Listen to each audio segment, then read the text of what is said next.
ओम शांति। परम आदरणीय मनमोहिनी दीदी जी का याद स्मरण बहुत सुखदायी है। दीदी जी मुझे 1969 में मैं हिंदी सीखने के लिए नॉर्थ में जाने के लिए मधुबन गई थी। दीदी और दादी दोनों ने मुझे 6 महीना बहुत पालना दी।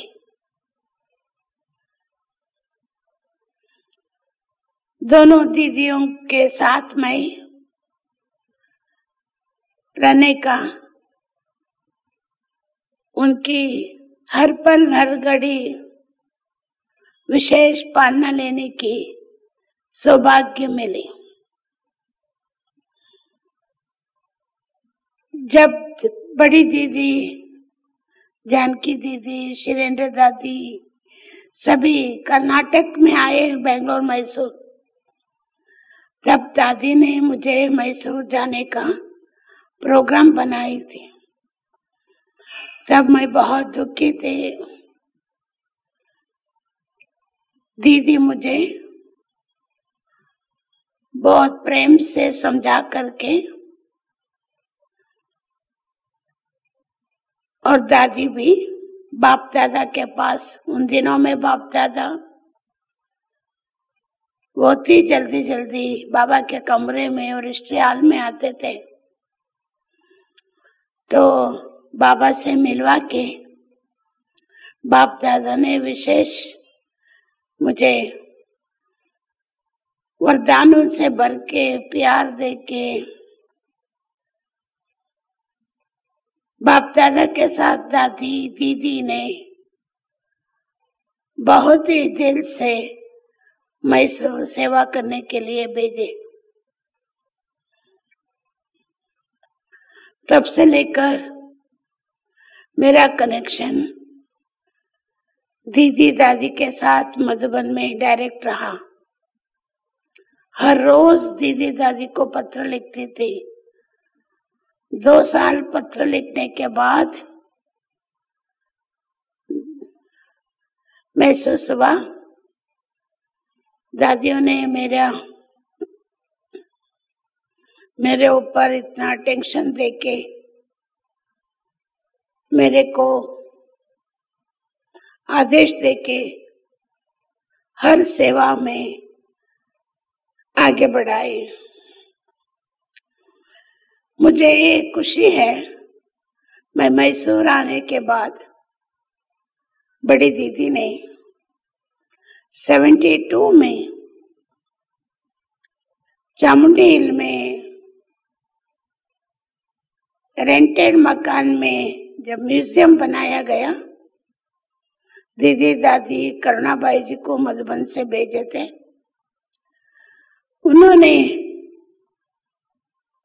मैसूर में रहकर चामुंडी हिल में टूरिस्ट प्लेस होने के कारण एक सुंदर म्यूजियम बनाया, तो उसकी इनाग्रेशन बड़ी दीदी, मनमोहन दीदी, निर्वैर बाई जी तथा मैसूर महारानी सत्य प्रेमा कुमारी ने किया। उन दिनों में मैसूर शहर में कोई अच्छा मकान नहीं था, पुराने मकान में थे, कोई सुविधाएं नहीं थी, तो भी दीदी दादियों ने बहुत ही प्यार से रहकर हमें हिम्मत देकर, उमंग उत्साह दिलाकर सेवा कराए। उस समय मैसूर महारानी भी उसी मकान में आके दीदी से पर्सनल मिलके, पर्सनल बातचीत करके, दृष्टि लेके, वरदान लेके गई। ऐसे ही दीदी ने वैसे मैसूर में दीदी 3-4 बार ही आई है। दोबारा मैं समझती हूँ 78 में विभी मोहल्ला में जब शारदा माँ का मकान लिया गया था, उसमें शारदा माँ ने बड़े प्यार से गाटली म्यूजियम बनाई। तो गेटवे टू हेवन नाम से म्यूजियम बनाया गया था। उसका उद्घाटन करने के लिए दीदी आई। दीदी मोहिनी बहन को साथ लाई। दीदी उन दिनों में जो भी सेंटर्स था, चाहे गांवों में चाहे शहर में, कम से कम 30-35 सेंटर होगा, तो भी उन सब छोटे मोटे सेंटरों में चक्कर लगा के सबको शक्ति भर के, उमंग उल्लास दिला करके, हम सबको खुशी करके, खुशी दे करके, विशेष मैसूर शहर में आके दीदी ने हमें बहुत विशेष अनुभव कराया। सभी भाई बहने दीदी को याद करते हैं। तीसरा बार जब दीदी आई तो लास्ट टूर था दीदी का मैसूर का। वैसे दीदी का टूर भी मैसूर ही लास्ट टूर था। मैं समझती हूँ 82 एंड में या 83 में नहीं होगा, 82 में ही एंड में दीदी आई थी। तो उस समय भी दीदी सब जगह चक्कर लगा करके शारदा माता को, अनन्य भाई बहनों को, सबको विशेष पालना दे करके गई। दीदी, मैं जब मधुबन में थी, दीदी ने मुझे 5 बात सिखाई थी। ब्रह्मा कुमारी बनने के लिए 5 बातों को सीखना जरूरी है, तभी वो ब्रह्मा कुमारी जीवन में आगे बढ़ सकती है। ऐसे 5 यस सिखाई थी। एक था स्पीकिंग। स्पीकिंग माना ज्ञान का भाषण करना, ज्ञान का कोर्स कराना, ज्ञान की बातें सुनाना दूसरों को अच्छी तरह से। तो वो पहले सीखना है ब्रह्मा कुमारी जीवन में, स्पीकिंग। दूसरा सिंगिंग, बाबा का गीतों को मन ही मन गाते रहना, चाहे मुख से भी गाना। वैसे ये दूसरी विशेषता, ब्रह्मा कुमारी बहन को सिंगिंग भी आना चाहिए। तीसरा है स्टिचिंग, सिलाई करने का। और चौथा है स्वीट मेकिंग। दीदी को स्वीट तैयार करना, दादिया सब जब भी नया मकान बनता था तो स्वीट बना लेते थे। और काश दीदी को जब भी दीदी के हाथ से टोली दिलाते थे वो बड़ा बड़ा होना था, छोटा छोटा साइज दीदी को अच्छा नहीं लगता था। लेकिन ब्रह्मा कुमारी बहनों को स्वीट तैयार करना भी सीखने की विशेषता होनी चाहिए। ये दीदी ने चौथा विशेषता। और 5वां स्वीपिंग।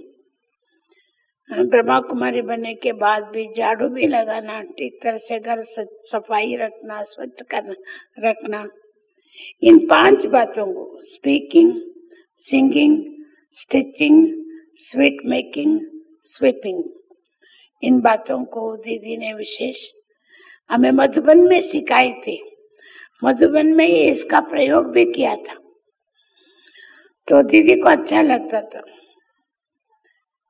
दीदी बहुत परम पवित्र होने के कारण दीदी का दृष्टि में इतनी स्पष्टता थी, किसी को भी देखते थे वो कितनी धारणा में है, पवित्र है या नहीं, ईश्वरीय मर्यादाओं पर है व नहीं। वो डायरेक्ट दीदी को उन भाई बहनों को सुना करके, उनको अलर्ट करके, उनका जीवन में धारणा की बातों को मजबूत कराते थे। और दीदी का मैं जब मधुबन में थी तो मैंने ये सीखी, दीदी गॉडली स्टूडेंट। जैसे जब हिस्ट्री हॉल में दीदी और दादी दोनों आगे आगे नीचे बैठते थे, सोफा आदि की बात ही नहीं थी उन दिनों में, लेकिन स्टूडेंट लाइफ में नीचे बैठ के मुरली सुनना और लिखना, ये दीदी का विशेषता थी, दादी भी। और हम लोगों को दीदी दादी को देख के ये दिल होते थे हम भी ऐसे ही करना। हमेशा मैं जब मधुबन में होती थी तो दादी दीदी के पीछे ही बैठने का प्रयास करती थी। और तीसरा, दीदी को विशेष अमृत वेले 3 बजे ही उठ के स्नान करके तैयार होके दीदी आके योग कराती थी। वो मेरे को विशेष दीदी द्वारा अमृत वेले का योग पावरफुल करने का, अमृत वेले के ऊपर बहुत अटेंशन रख के चलने का, ये दीदी ने मुझे एक विशेष संस्कारी डाली है। इससे ही मेरा जीवन आगे बढ़ने का मूल आधार है। और ऐसे दीदी योग में हमेशा मस्तानी थी दीदी। जब भी बहनों के साथ दीदी योग करती थी, दीदियों दादियों के साथ योग करते थे, दीदी को जाते थे, दीदी के साथ सब दादियाँ जो भी बहनें, हम लोग उस समय भारत देश के मुख्य बहनों का बट्टियाँ होती थी, तो उस बट्टी में योग में को जाते थे और रास भी करते थे। दीदी गोपी बन के वो रास करते थे, हम सबको सिखाते थे। ऐसे ही दीदी ऐसा सीरियस नहीं, दीदी तो एक तरफ सीरियस, एक तरफ हंसी कुड़ी, सबको बहलाना। जैसे पैसा हाथ मस्तक में रख के आटाना को वो बहुत उसको मजबूत करके फिर निकाल देती थी, फिर हमको बोलती थी निकालो निकालो, तो निकाल नहीं सकते थे। कैसे था, मस्तक में ही नहीं होते थे, पता नहीं पड़ता था।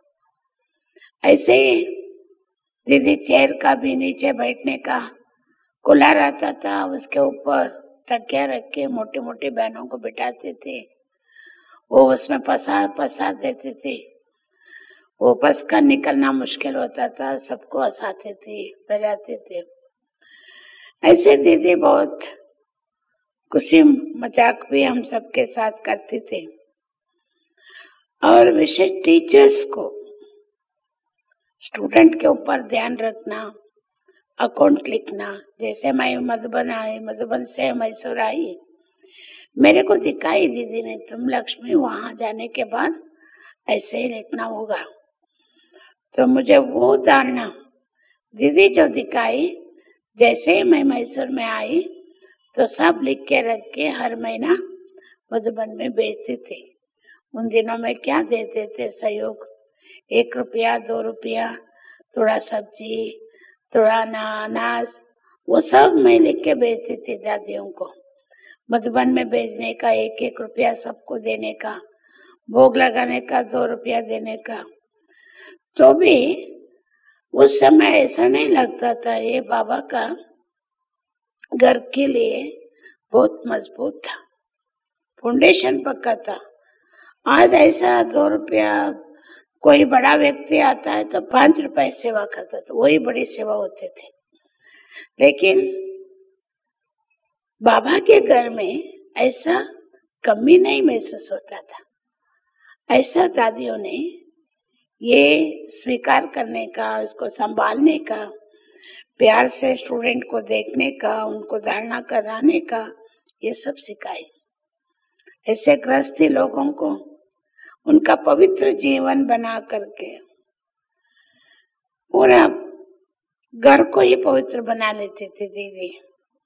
कई घरों में जाके उनका पवित्र जीवन का धारणा उस घर में हमेशा रहे, उसका भी मैंने दृश्य देखा है। और दीदी का ज्ञान के बारे में बैडमिंटन करना, हम लोगों को बट्टी में बोलती थी तुम लोगों को बैडमिंटन करना आता है। हम नहीं सोचते थे बैडमिंटन माना जो स्कूल में हम बैडमिंटन स्थूल रूप से करते थे उसी को समझते थे। बाल को बैट से मारना और वो दूसरों के तरफ से आता है हमारे तरफ से मारना। तो दीदी हमको हंसाती थी कि बाबा का क्वेश्चन पूछती थी तुरंत उत्तर देना, वो जो उत्तर नहीं देते थे वो फेल हो जाते हैं, उसको बैडमिंटन कहती थी। तो इसी रूप से ज्ञान के रूप से भी क्वेश्चन को कैच करके आंसर करना और ज्ञान का रूप से भी खेलना, स्थूल खेलना भी। पार्क में जंगलों में ले जाती थी दादी दीदियाँ, वहां हम लोगों को स्थूल रूप से भी खेल पाल कराते थे।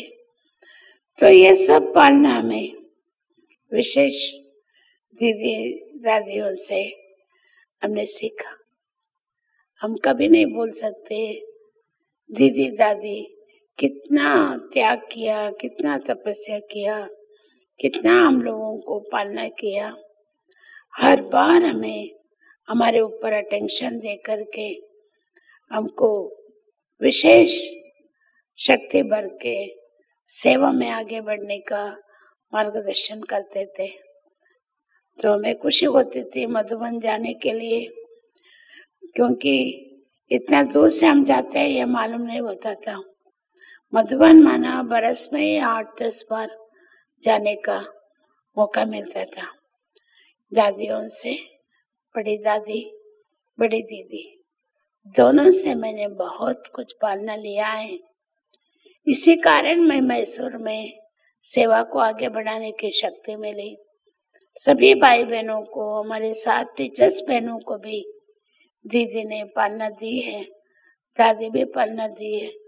स्टूडेंट भाई बहनों को भी बहुत पालना दी है, हम बोल नहीं सकते।